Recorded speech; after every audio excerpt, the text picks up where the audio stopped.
Hollywood, a city built on the glitter of dreams and the gallows of failed ambitions. To the world, it's the land of eternal youth. But beneath the walk of fame lies a different kind of permanence. Here fame isn't just a career, it's a trap. And for some, the final curtain never actually fell. Tonight we navigate the neon shroud to face the icons who checked into the spotlight and never checked out. Stay on the watch, because in Hollywood, the camera is always rolling, even when the power is out.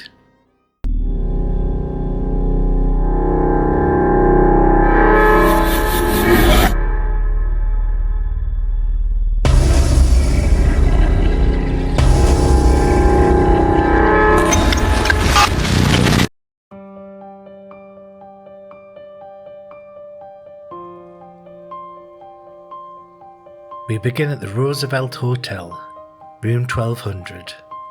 Marilyn Monroe, the woman the world couldn't stop watching, is still looking for herself in the mirror. Guests report a blonde blur in the antique vanity mirror, a shimmering presence that feels like a heat haze in the cold room. When the fog on the mirror clears, the reflection isn't the icon you know. Her eyes are wide with a plea you can't answer, and her skin is the paled mottled blue of a body pulled from deep ice. Back in Brentwood, the air in her final bedroom is heavy with white feathers, no birds, just the weight of a memory that refuses to settle. You'll find her pills on the floor, they don't scatter, they roll towards the centre of the room, as if they're being summoned by a hand that hasn't existed since 1962.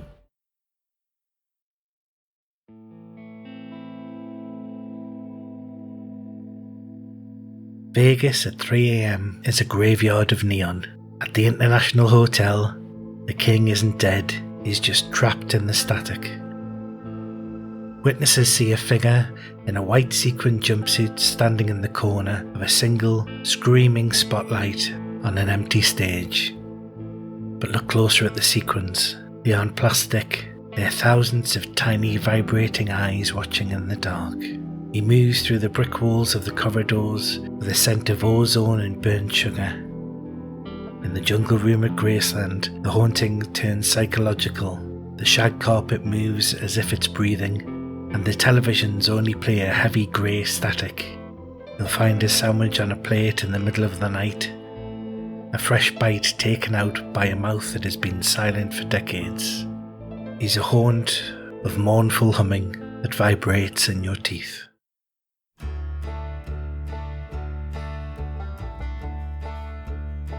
Alcatraz is a tomb of iron and salt.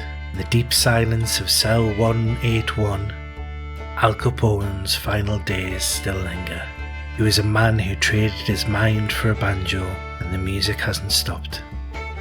Skeletal fingers plucking at the strings in the dark, just a dry, hollow sound of a man who's forgotten he's dead.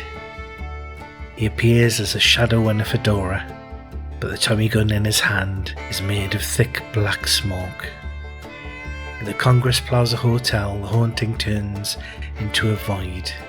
The elevator opens to a man in a 1920s suit with a hollow space where his face should be.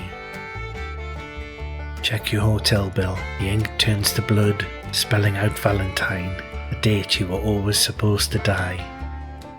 Crime pays in the afterlife, and the debt is eternal.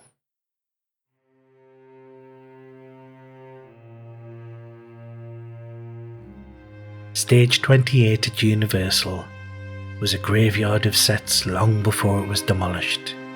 The man of 1,000 faces is still in the wings, and every one of them is a nightmare.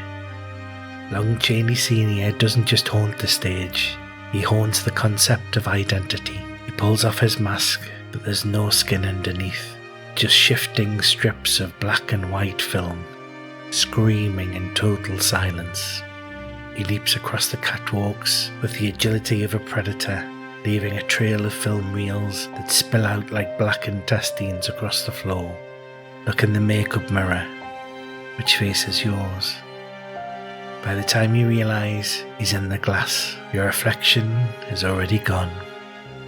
The walls of the old soundstage are said to be made of 1,000 human ears, all listening for your heartbeat, hungry for the rhythm of the living.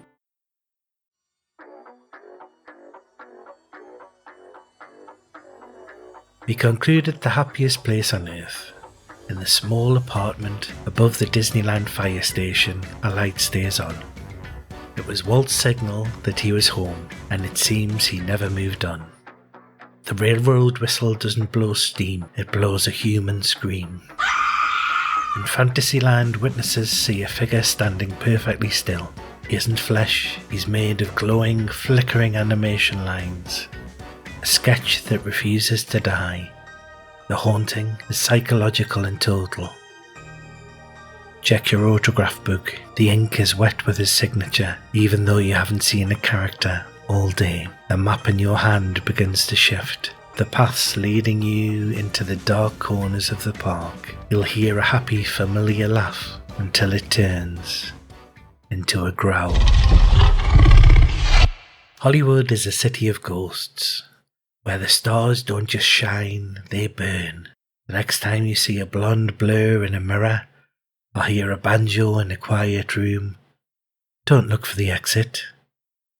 The camera is always watching, and the film never ends. This has been the Northern Spectre. Stay on the watch. Hollywood remembers, and now so do you.